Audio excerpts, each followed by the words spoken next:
ఇప్పటికే ఆడబిడ్డ నిధికి మంగళం పాడినట్లుగానే ఇప్పుడు ఆరోగ్యశ్రీ కూడా మంగళం పాడినట్లేనా తిలక్ గారు?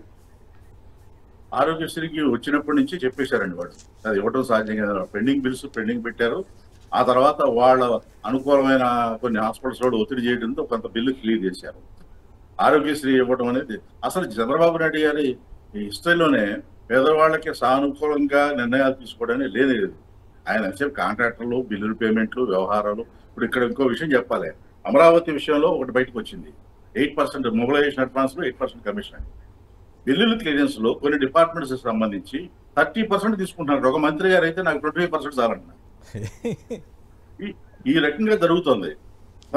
ఆయనకి ఆరోగ్యశ్రీ, పేదలకి సంక్షేమం అన్ని పైగా మళ్ళీ మాటలు చెప్తాడు. అన్ని హామీలు అమలు చేసాం, సంక్షేమం మా ప్రపంచ స్వాతంత్రం వచ్చాక ఎవరు చేయలేదు ఇంత అంటాడు. అబద్ధాలు చెప్పడం, ప్రజలను పేదలను పట్టించుకోకుండా ఇవాళ రైతు భరోసా కేంద్రాలు తీసేసి రైతులకు ఏం పే చేశాడు ఆయన చెప్పాలి, సాక్ష్యాధారాలతో చెప్పాలి. రైతు భరోసా కేంద్రాలు ఉంటే నష్టం జరిగిందా రైతులకి, తీసేస్తే నష్టం జరిగిందా? కాదు, నిన్న కూడా చూసాను, నిన్న వేరే వార్తలను ఎక్కడో ప్రజాభిప్రాయ సేకరణ చేయాలి, వీటన్నిటి మీద స్కీములు ఎట్లా అమలు చేయాలన్న దాని మీద. అంటే ఇప్పుడు గతంలో కూడా చూసాం కదా, ఎలక్షన్ ముందు ఒక రకంగా, ఎలక్షన్ అయిన తర్వాత అవన్నీ ఎత్తేయడానికి ప్రజాభిప్రాయ సేకరణ అదే తరహాలో చేయాలనేది వీళ్ళ ఉద్దేశమా, లేక ఇంకేదైనా కారణమా? విధంగా చిత్తశుద్ధితోడే తప్ప ఇంకో ఉద్దేశం లేదు అంతే. ఆయనకి ఇంత 40 ఏళ్ళ అనుభవం ఉండి ఇప్పటికీ పథకాలు ఏంటో తెలియదు ఆయనకి. నీరు కాల్చడం కోసమే చేసే పనులు అన్నీ. అదే అప్పుడు ప్రజలను అడిగే ఆ స్కీమ్లని పెట్టారా అప్పుడు? అదే ఇప్పుడు ఆయన ఏమి లేదండి. ఆయనకి ఆరోగ్యశ్రీ ఆయన కనుమరుగు చేయడం కోసం ఆయనకి అనుకూలమైన బీజేపీ మంత్రి ఒక ఆయన దొరికాడు. అక్కడ అమిత్ షా గారికి అనుకూలంగా ఉంటూ అమిత్ షా గారి రికమెండేషన్ తో మంత్రి పదవి సంపాదించుకుని ఇప్పుడు లోకేష్ గారు చంద్రబాబు గారు భయం చేస్తున్నాడు. ఆయన ఆరోగ్యశ్రీ మాత్రం తొందరగా దొక్కేశాడు. ఇంటింటికి వెళ్ళి హెల్త్ చెకప్ చేసేటువంటి కార్యక్రమానికి మంగళం పాడాడు. నాడు నేడు కార్యక్రమానికి మంగళం పాడేశాడు ఆయన. మెడికల్ కాలేజీలు ఎత్తేస్తున్నారు, ప్రైవేటైజ్ చేస్తున్నారు. అది దానివల్ల ప్రజలకి సంబంధించి వాళ్ళకి సానుకూల దృక్పథం ఉందనేది అనుకోవడం పొరపాటు అండి. Right, okay. విష్ణు గారు మీరేమంటారు? ఈ ఆరోగ్యశ్రీ కూడా ఎత్తేసినట్లేనా? ప్రజాభిప్రాయ సేకరణ జరుగుతుందా, ఎట్లా జరుగుతుంది సార్? ఆరోగ్యశ్రీ అంటే ఇప్పుడు స్కీములో ఇప్పుడు వీళ్ళు కొత్తగా ప్రవేశపెట్టినటువంటి పథకాలు, కార్యక్రమాలు ఏమీ లేవండి. ఉన్నదల్లా ఏంటంటే ప్రధానంగా ఆరోగ్యశ్రీనేమో దీంట్లో ఇన్సూరెన్స్ దాంట్లోకి మార్చేశారు. వీళ్ళకు ఉన్నటువంటి పథకాల్లో ఫీడ్బ్యాక్ 100 సంతృప్తి స్థాయి పెరగాలంట. ఆ పథకాలు ఏంటంటే దర్శనం బాగా అయిందా, టెంపుల్లో ప్రసాదం పెట్టారా, ఎలా ఉంది, మంచిళ్ళు ఉన్నాయా లేదా అనేది ఒకటి. రెండోది ఏంటంటే మీరు బస్సు ఎక్కారా, కండక్టర్ టికెట్ కొట్టాడా లేదా ఏంటండి అసలు ఈ ప్రభుత్వం ఏంటి, కార్యక్రమాలు ఏంటి, ఫీడ్బ్యాక్ ఏంటి, సంతృప్తి స్థాయి ఏంటండి? ఎన్నికల ముందు ఏం చెప్పారు, ఏం జరుగుతుంది? ఏదో కాలక్షేపం ప్రభుత్వం, కాలక్షేపం కబుర్లాగా 4-5 ఆఫీసర్స్ ని ఎదురుకుండా పెట్టుకుని సంతృప్తి స్థాయి బాగా ఉండాలి మన ప్రభుత్వ కార్యక్రమాల మీద చంద్రబాబు నాయుడు గారు అడుగుతున్నారు. ఒకటి ప్రభుత్వం ఫెయిల్, వాట్సాప్ గవర్నెన్స్ అని చెప్పని పెట్టారండి కేసీఆర్ గారు.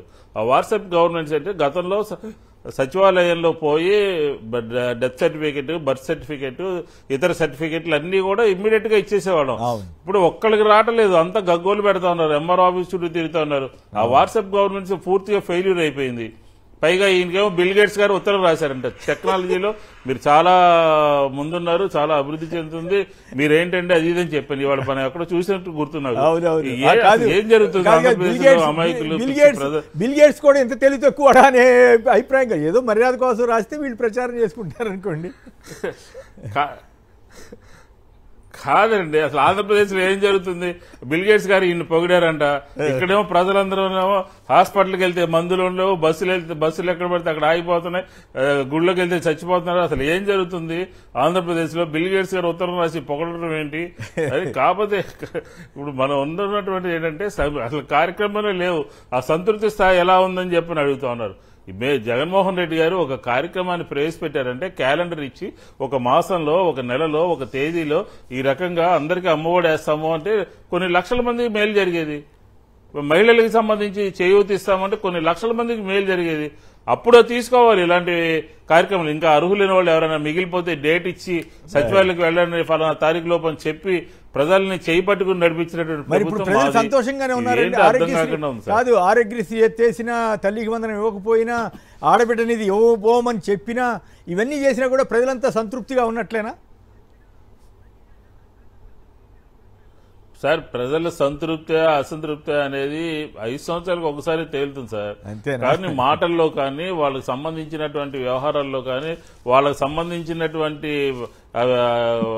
అభిప్రాయాన్ని వ్యక్తం చేయాలంటే రకరకాలైన సందర్భాల్లో ఇప్పుడు మనం చూస్తున్నాంగా. ఎవరన్నా కదిలిచ్చారనుకోండి వాట్సాప్ లో, వాళ్ళు ఏం చెప్తున్నారు, మాకు అమ్మఒడి మా ఇంట్లో ఉన్న వాళ్ళందరికీ అందిందండి, పంట గిట్టుబాటు ధర వచ్చిందండి, మావాడి ఫ్రీ బస్సులో వెళ్తుందని అన్నారు కదా. అదే ప్రజాభిప్రాయం. ఎద్దేవా చేస్తూ అదే ప్రజలు ఎద్దేవా చేస్తూ మాట్లాడుతుందే కదా మీరు చెప్తాను.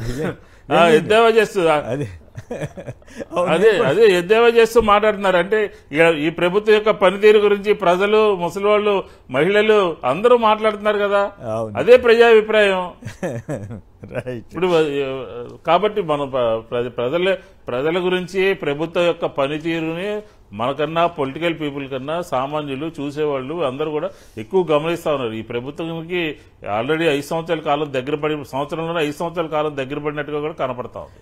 రైట్. ఏదేమైనా ఆరోగ్యశ్రీని బీమాలోకి చేర్చేస్తే ఇక గవర్నమెంట్కి చేతులు దులుపుకేసుకునే పరిస్థితి వస్తుందేమో చూడాలి.